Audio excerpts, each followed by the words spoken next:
What an eventful weekend, guys. So, Manchester United, embarrassing defeat to Tottenham Hotspurs.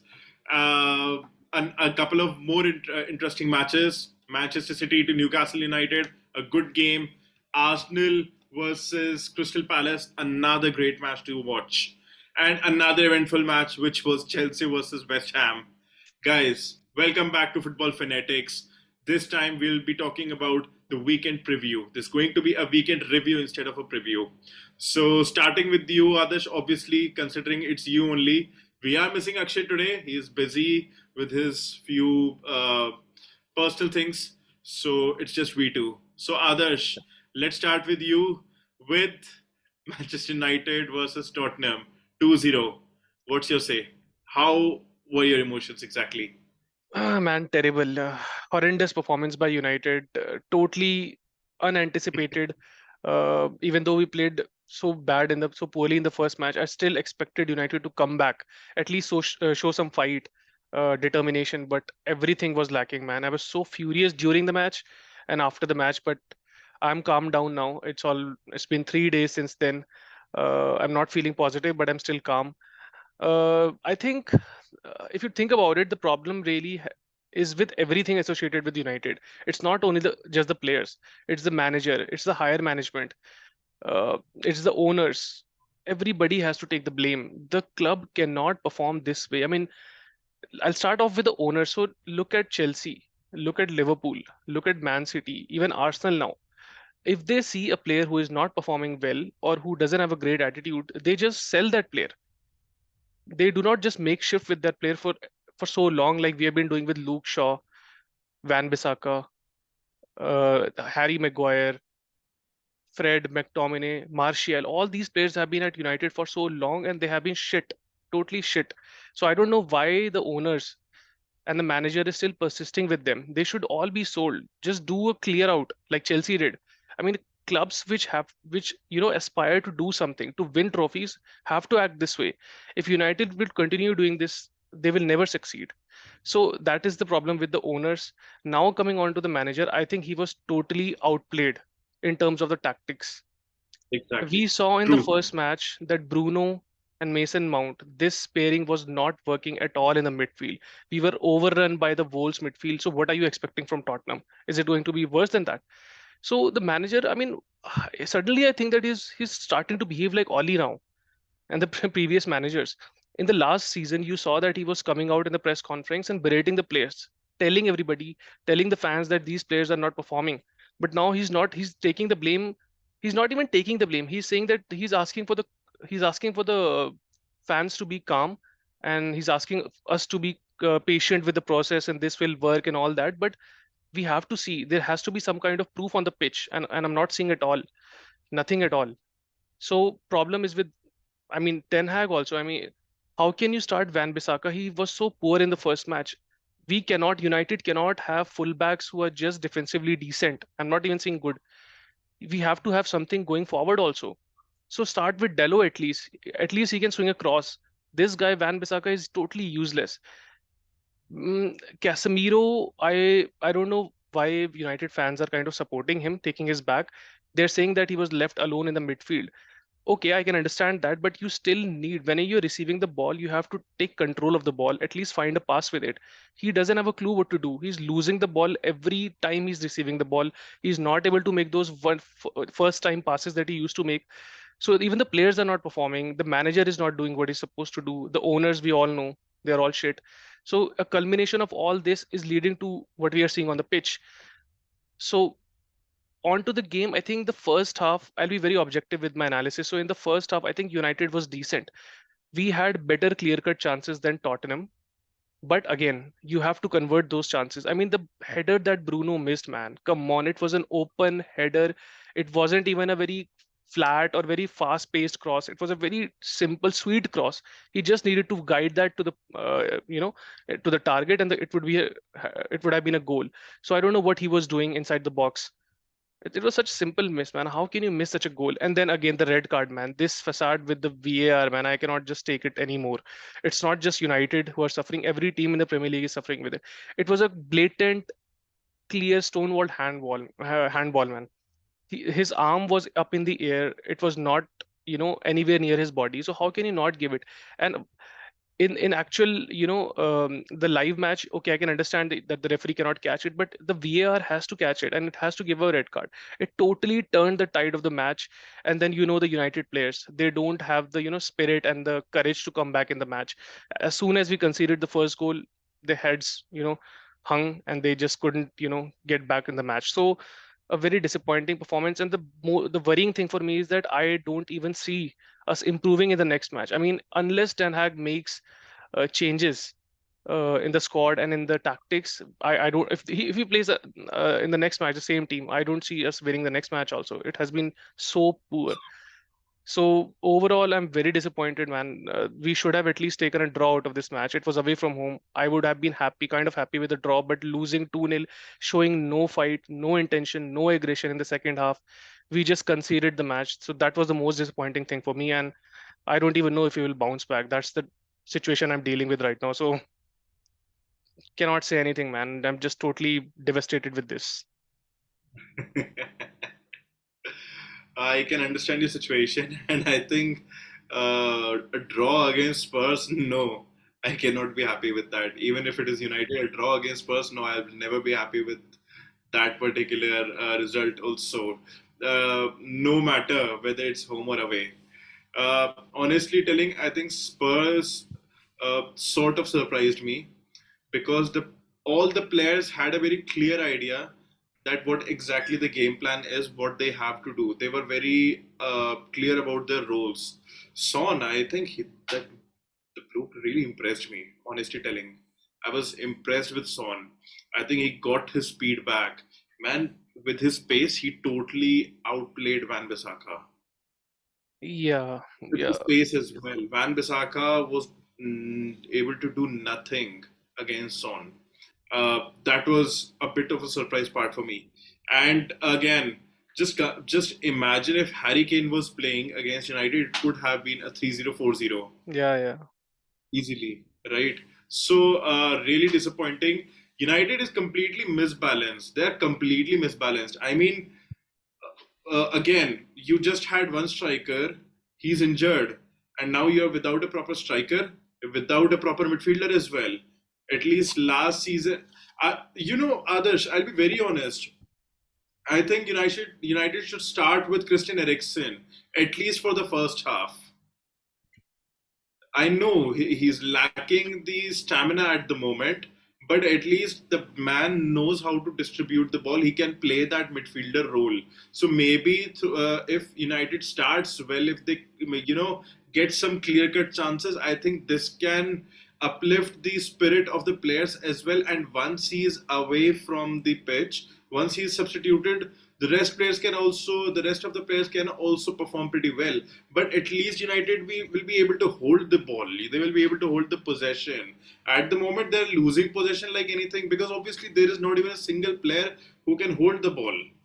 I was really disappointed with Manchester United. I think one of the worst performance after the Brentford performance last season.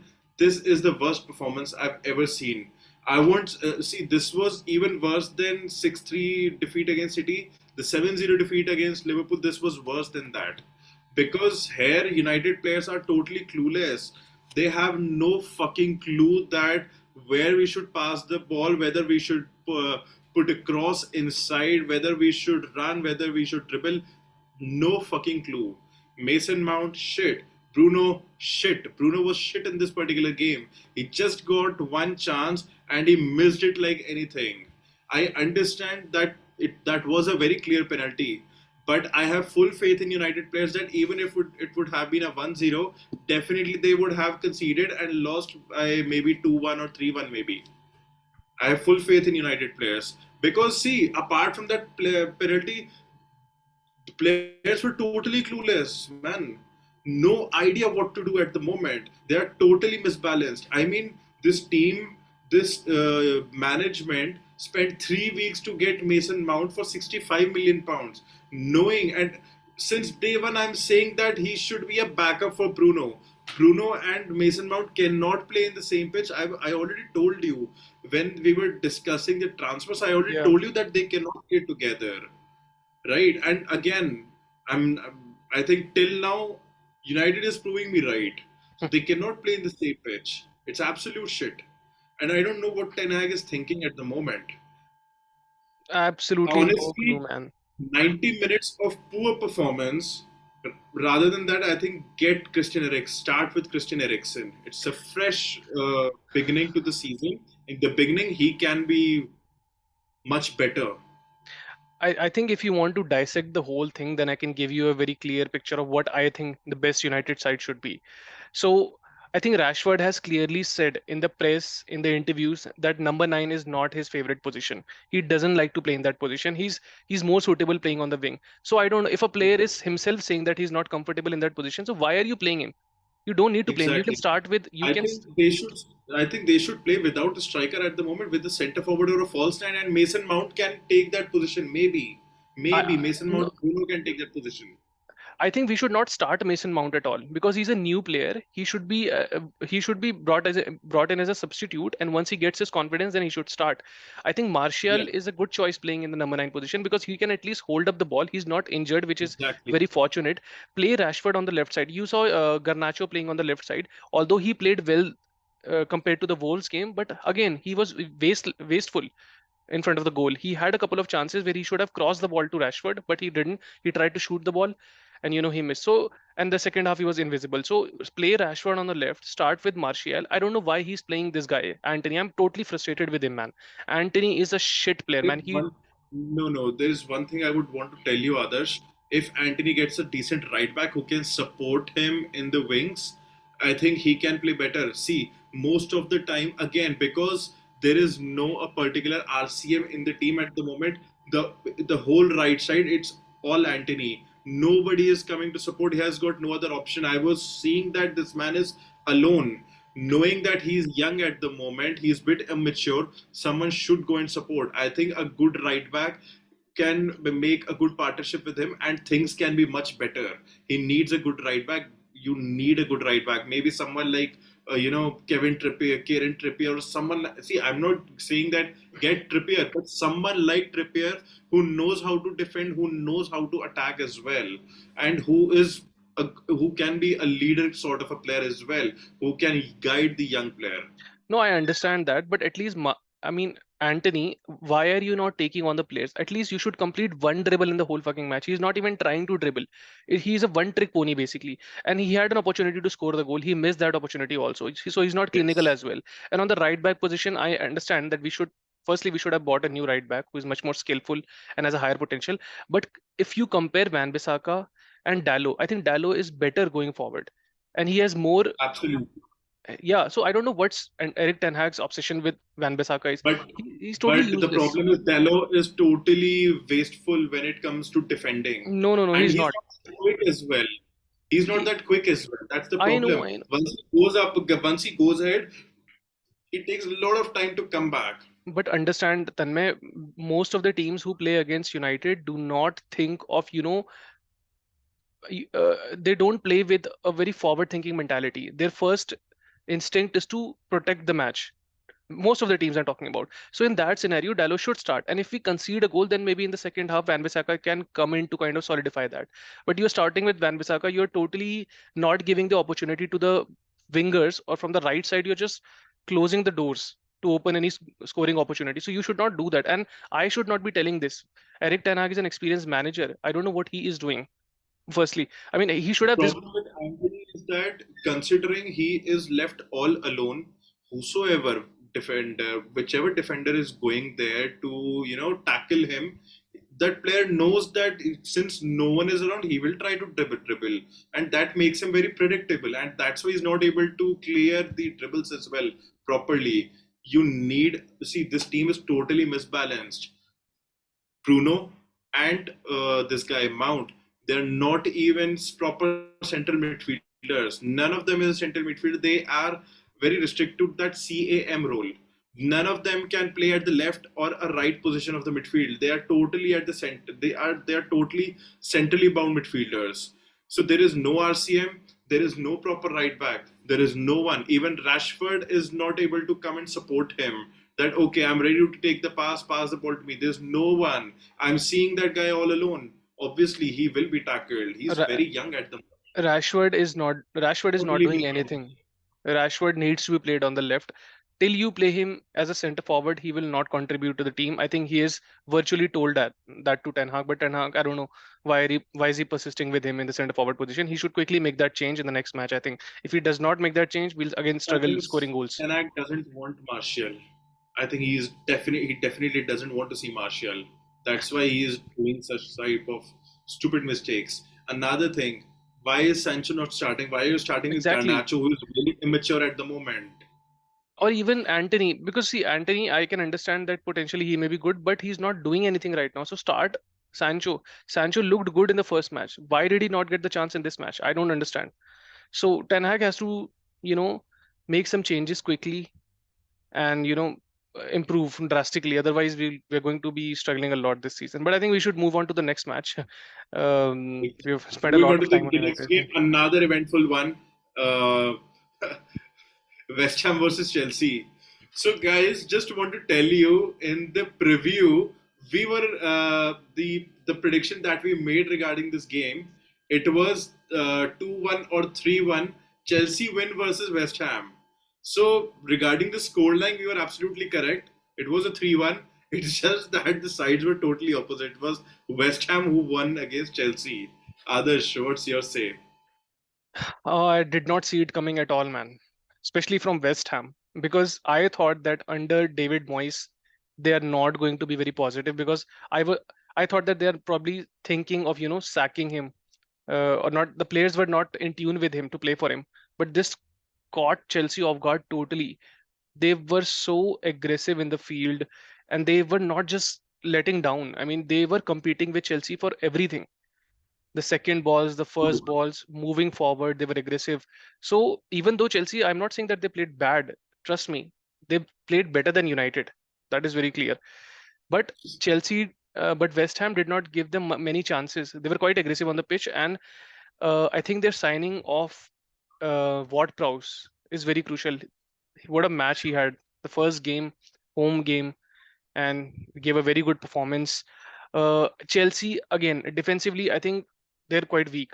Moving forward, I can understand that they have few young players and all that, but defensively, Thiago Silva, man, they need to think about him. Does he need to start every game? Because he is quite old now. He's 39 or 40, and starting him every match, you He's 37 or 38 at the moment. still, I mean, he's been playing for a long time. So, and the other guy, Disasi, who scored the goal. I mean, he was the guy, right? And the goal from Antonio, the ball, he had so much time to cover that, man. How can you let that ball go under your legs? So defensively, I don't know what they were doing.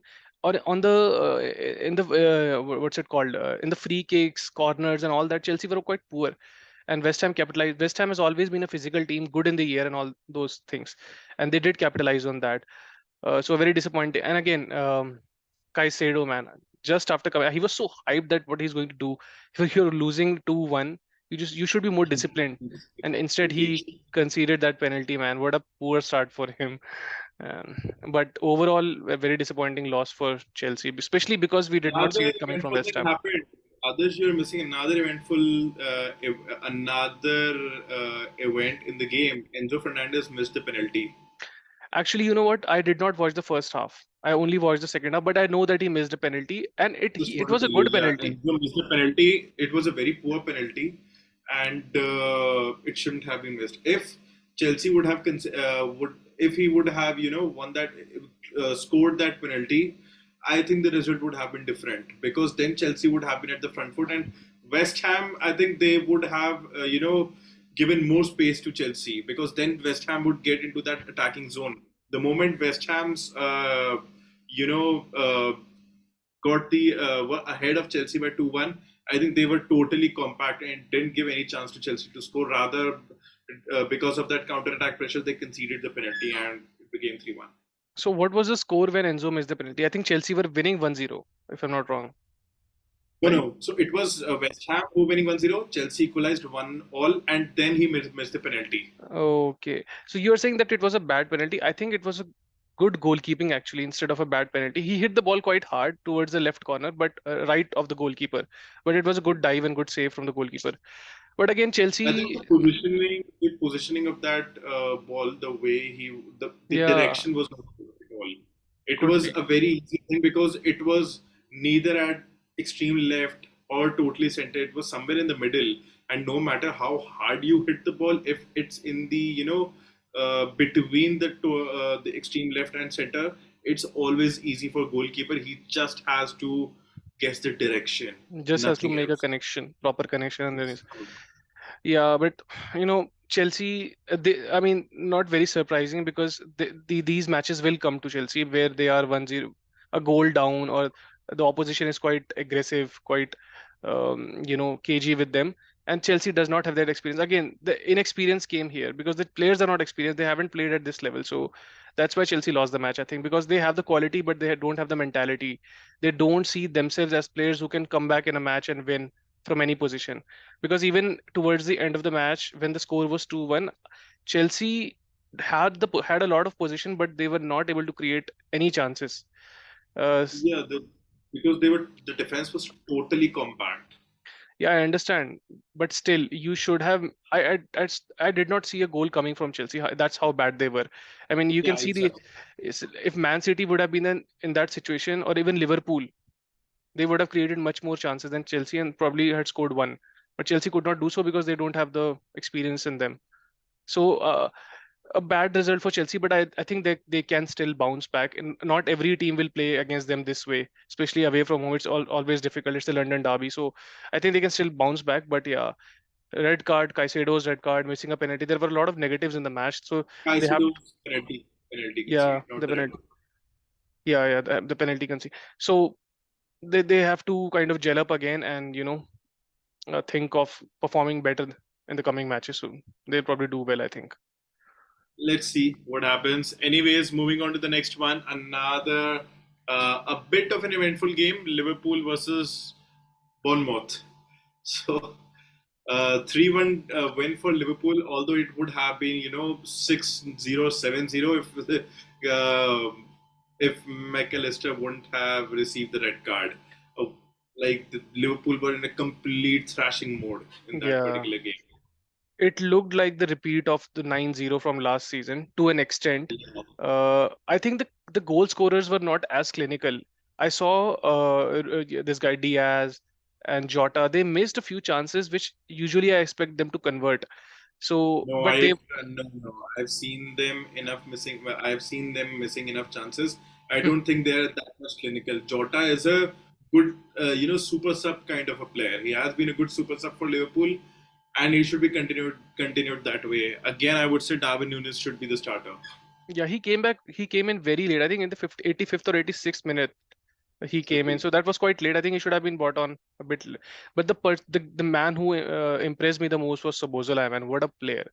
The Yeah. way he, and for his height and his dribbling, he's quite fast. There was an instance where on the right wing, where usually Salah plays, he took the ball, he almost ran from the halfway line to the edge of the box and delivered across. So I was quite impressed by him, his passing, his confidence, general confidence. He looks like a captain already, and the skill set that he has, I think he can take Liverpool a long way. And he was the man of the match. I did know he did not score a goal, but he was clearly the man of the match for me. Very Uh, impressive. One more thing, the man has game sense as well. He knows when he needs to deliver a cross, when he needs to pass the ball, or when he should go for a long pass, air ball. I think that man has got game sense, and when someone has skills and someone has game sense, that makes a delight. Yeah, to watch. Yeah, quite impressive. McAllister also before the red card, and it was a stupid red card, man. How can a referee? I mean, what did he do? It was such a soft tackle, man. You cannot give a red card for that tackle. Come on, man.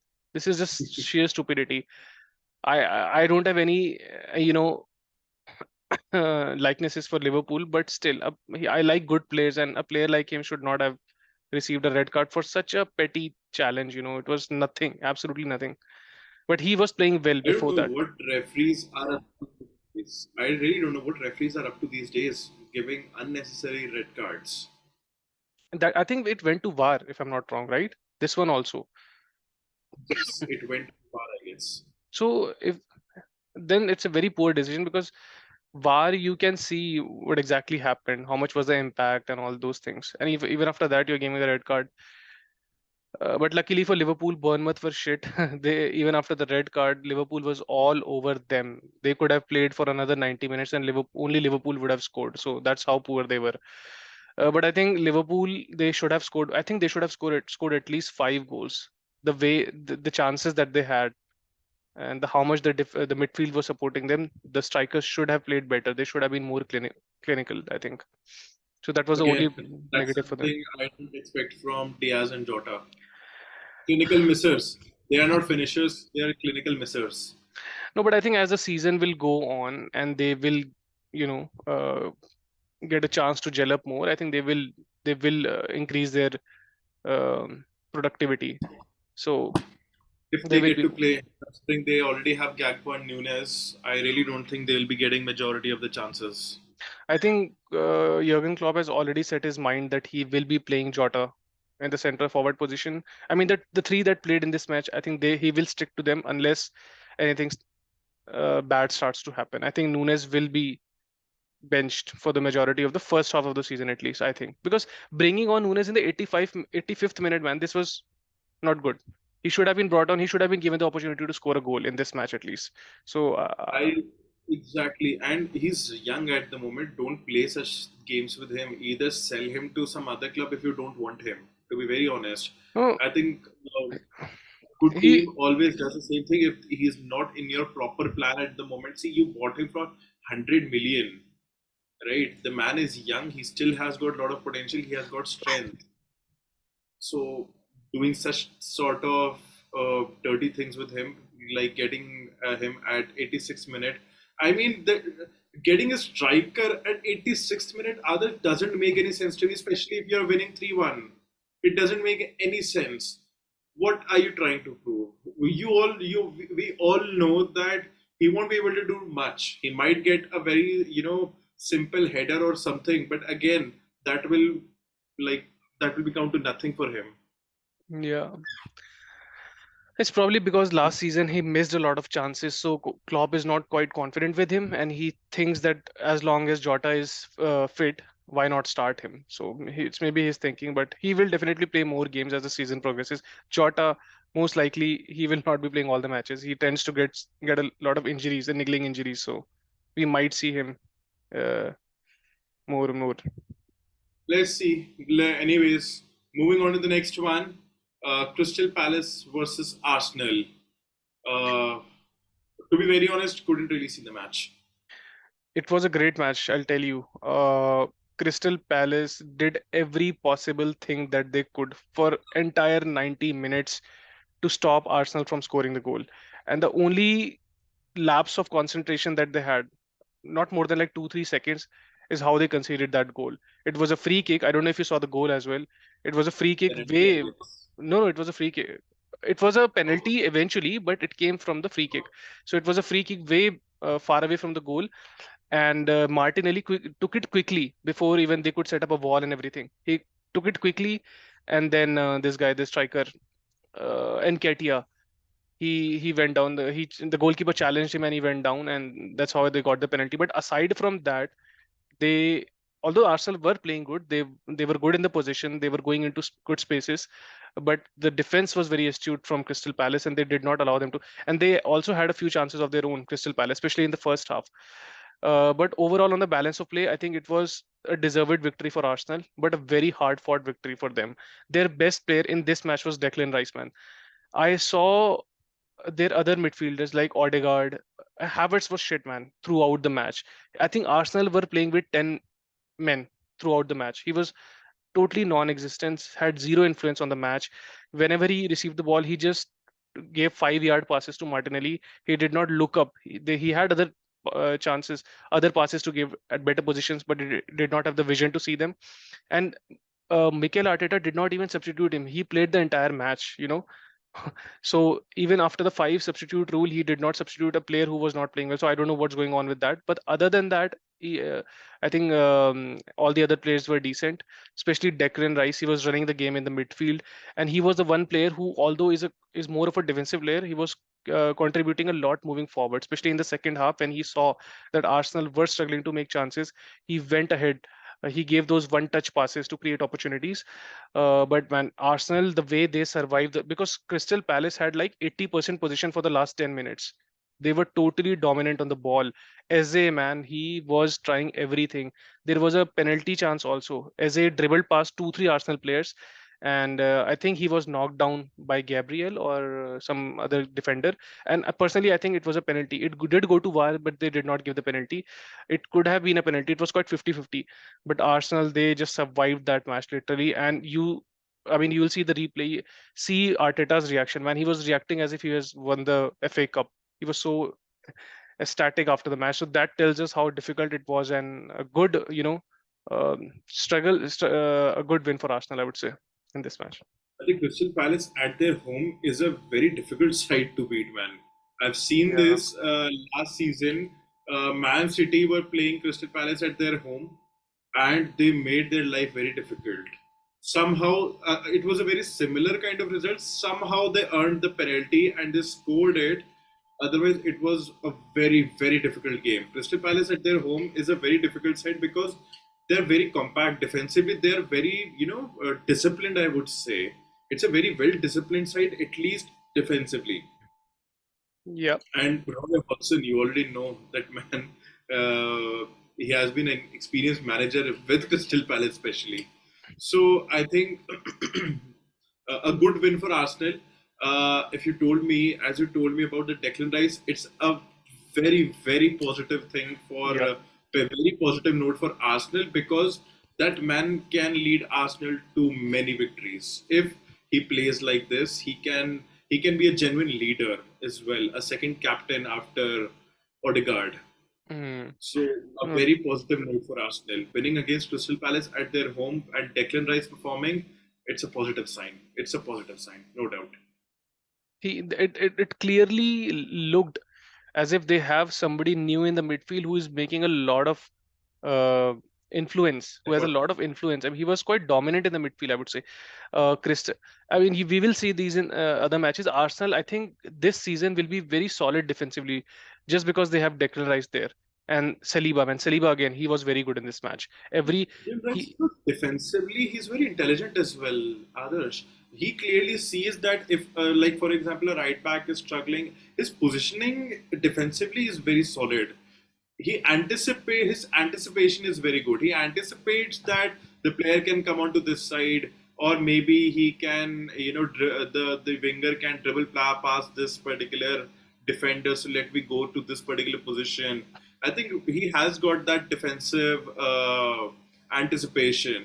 So this can really help Arsenal, and I think that was the reason Arteta was so confident about Declan Rice, and that he just wanted Declan Rice at any cost. Yeah, he's a good signing. The only thing that he should really focus on is Kai Havertz, man. I think he's not it. It's basically they're not uh behaving well with the Trossard, man. The guy he deserves a start, especially after you saw two matches. He played the full 90 minutes. He contributed nothing to zero in both the matches. So I don't know why he's persisting with him. He needs to think about that. If he sorts that out, I think Arsenal will be very good, very handy this season. Especially with someone like Trossard. Trossard is another very intelligent player, very versatile player. He can play as a centre forward as well. Can he play as a right winger? Can play as a right winger as well, and can play as a left winger as well. Very versatile player. I think very unfair to Trossard. All right, so moving on to the next one, Man City versus Newcastle. Another great game. Others, both teams did well. Very well. But yes, but I think somewhere at least it was me who expected Man City to come up. Of course, my scoreline prediction has gone terribly wrong. I was expecting like 3-0, 3-1 win for Man City. But I guess the reason was I didn't know that Bernardo Silva won't be available for the team selection. I thought that he will be playing, and considering keeping him in mind, I predicted that scoreline. But even apart from that, both the teams, especially Man City, obviously, they played really well. Especially Phil Foden, man. That man really impressed me. Yeah, I think he was the best player on the pitch, not just for Man True. City, but for across the teams. And Man City played like they play. They had possession of the ball for a long period of time, and not just boring position. It was an intended position to score a goal. But Newcastle were very good defensively, and They not were very just them. resilient. Yeah, very resolute. And in the midfield also, I think whenever they had the ball, they actually, I was quite impressed with the way they were passing the ball, holding on to the ball, creating, half spaces, giving those passes. I mean, it was levels ahead of United, Chelsea, even Liverpool, I would say, to some extent. It was levels ahead of them. It was not looking like a top tier team, Man City playing with Newcastle ordinarily. It was looking like a top four team, top three team playing against them. That's how good they were. The only position that they were not good at was scoring goals. I think Isaac was quite missing in the match, and not it's not his fault. I think they were not giving him enough passes. They were not risking passes basically, Newcastle.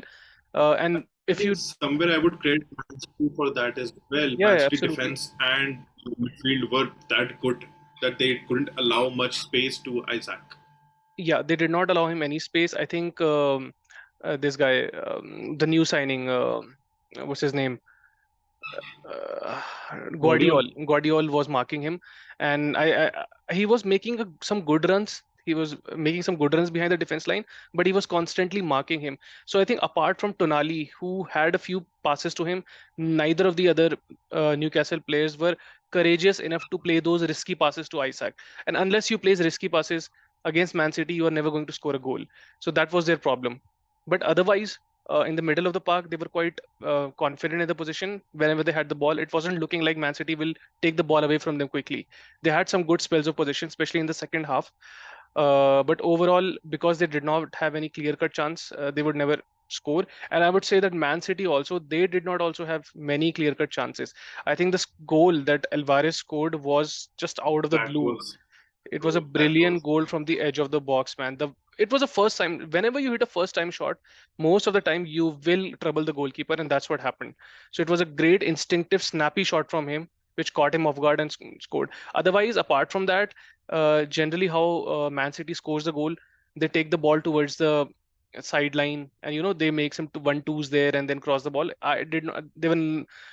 Those chances were not there in this match for Man City. I know that they were missing, the sharpness, the quick instinctive passes of De Bruyne and Bernardo Silva. So that was missing. But again, I think Haaland was quite poor in this match. To be honest with you, Haaland was struggling in this match badly. It has to do with how good defensively they were, but I think Haaland needs somebody to play those through balls or some good crosses, and that instinctive was through balls. right. And those were missing. I think again, your Grealish was also not very good in this match. He should have taken that responsibility. I saw that Phil Foden, Alvarez, Rodri, those players took that opportunity in the absence of De Bruyne to do something in this match. But I think Grealish should have also taken that opportunity, But he even played below.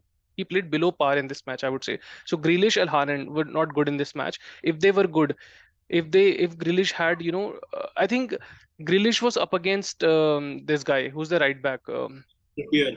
Trippier. And Trippier is a 33-year-old right back. He could have taken some more chances against him. I think he was quite conservative in his approach. He could have tried to dribble, but He I was don't know. trying. Others he was trying. He made few successful dribbles as well. But Newcastle were so compact defensively. They were so resilient and disciplined that even after successfully completing one or two dribbles, he had to provide a simple pass to one of the midfielder, either Kovacic or Rodri. Uh, so I think regarding Grealish performance, I think the full credit goes to the defensive line, especially Trippier. Trippier was really good against him. And again, see, Trippier, he is 33, I understand, but he still has legs. Yeah, He still has that stamina in him, has that speed as well. At the moment, see, in today's world, the way the whole technology, the way it has taken over, any player can easily play well, if even if he is 32 or 33 or 34, in fact at times 34 also. Hmm. Trippier is that kind of player who can play extremely well till 34 as well.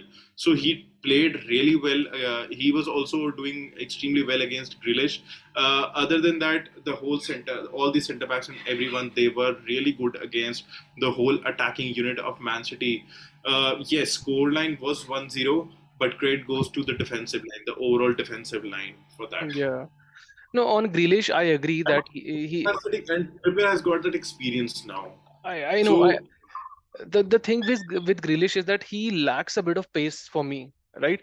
If let's he's not that pacey kind of winger. yeah. So sometimes what happens if you're not very pacey and you are up against a very good defender, you cannot beat him otherwise. So let's say Leroy Sané was in his position, right? His pace could have troubled him, even though he would not have been able to dribble him on just a skill level. But quickly just shooting the ball and running behind the ball, those kind of him, Mane, Salah, these kind of players can still do it. Used to do it, I would say. But yeah, Grealish lacks that 5 yard of speed to quickly get past the defender. So I think that was a bit missing from the left side. But the midfield was good enough to they could have scored. I think they could have scored another goal. Man City, they had a chance. I'm missing Haaland had a few chances, not very clear-cut chances, but his shot was not coming Half up chances rightly. they had. Yeah, I think Yeah. Haaland is good, and the commentator was also saying it. Haaland is very good when he gets a first-time ball and he shoots it first time. Those shots are very lethal. But when he gets the ball, he takes a touch. His shots then are sometimes weak. He doesn't make a Haaland good was connection. lacking that first touch as well. I could see Phil Foden provided a good through ball to him. He could have scored at one go, but just he couldn't get that first touch and ball went out. Right. That sort of situation also happened. Haaland was not at his absolute best. That is something I completely agree with. But I think the season is very long. Eventually, he will come back. I'm Mhm. pretty confident with that, especially with when Bernardo Silva will be back. I think Man City will be more lethal Yeah. as an attacking unit. Defensive unit, they are already very good. They are already doing extremely well as a defensive unit, but as an attacking unit as well. And I think this is the time where they should rather structure the defense right now. At the moment, in this particular phase, at least till I would say Jan Feb, this 1-0, 2-1 victories are going to be extremely important. Once you have, see, Pep keeps on making the changes as well in the squad. He takes his own time to get that core 11 for the season. Once he has that core 11, we all know what Man City can do in the second half, and they will be doing that. I'm pretty confident they will be doing that.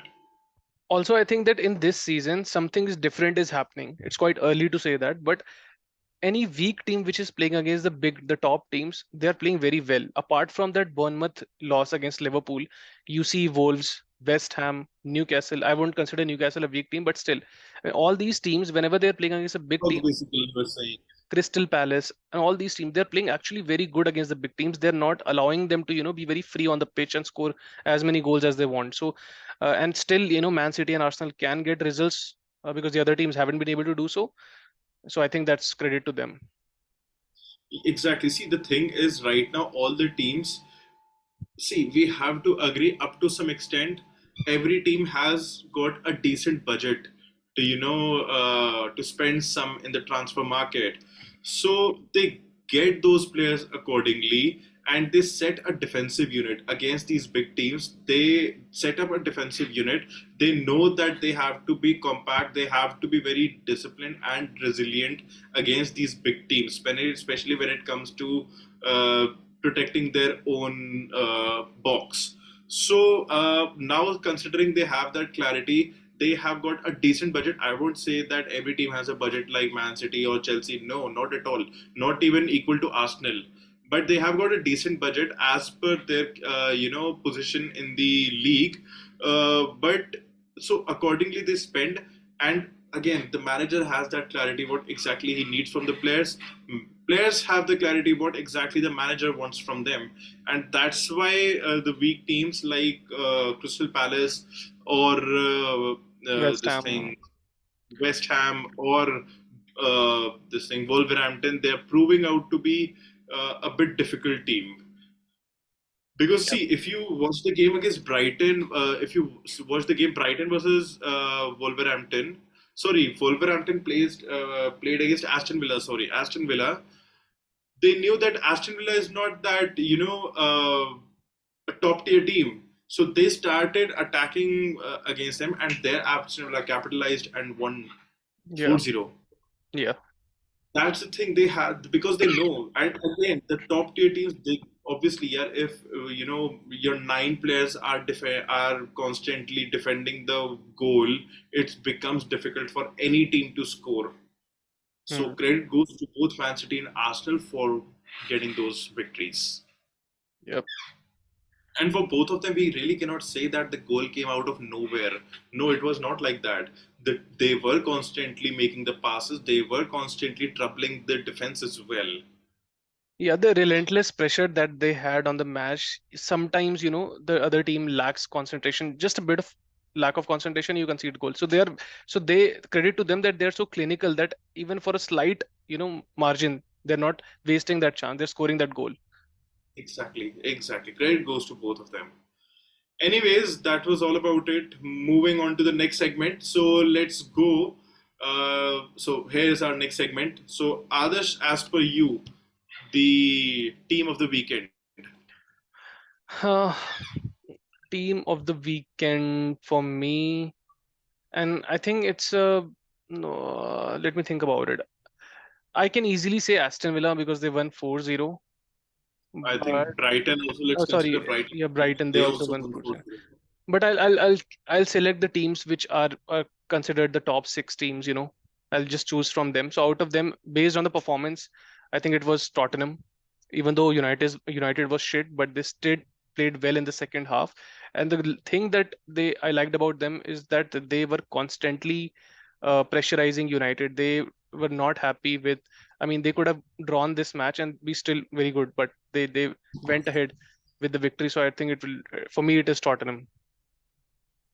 I think for me, if you consider just top six teams, yes, Spurs, but overall, I would say West Ham against Chelsea. Yeah. 3-1 victory against Chelsea, it's a big deal, man.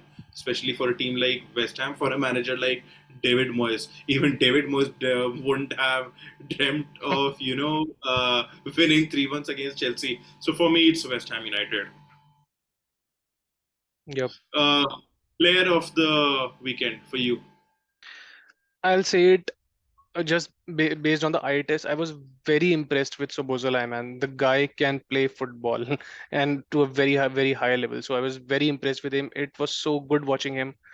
Wish he was at United, but he was a player for me for this weekend. The best player. Same here. Same here. Supposedly for me as well.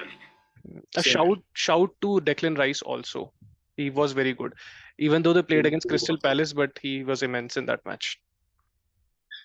Couldn't really watch him, but yeah, Crystal Palace. I can say, as per your word, maybe, but for me, it's supposedly for sure. Yeah. Anyways, guys, so that was all about the Premier League weekend review. If you have anything to mention, if you have a different choice for team of the weekend, the player of the weekend, you can mention that in the comment section. Till then, wait for our next video. Soon we'll be back. So stay tuned. Keep subscribing, liking, sharing, and commenting. Please, guys, we need your support to get more content, to create more content. So please keep on sharing it and liking it. Till then, stay tuned. Cheers, everyone. Goodbye.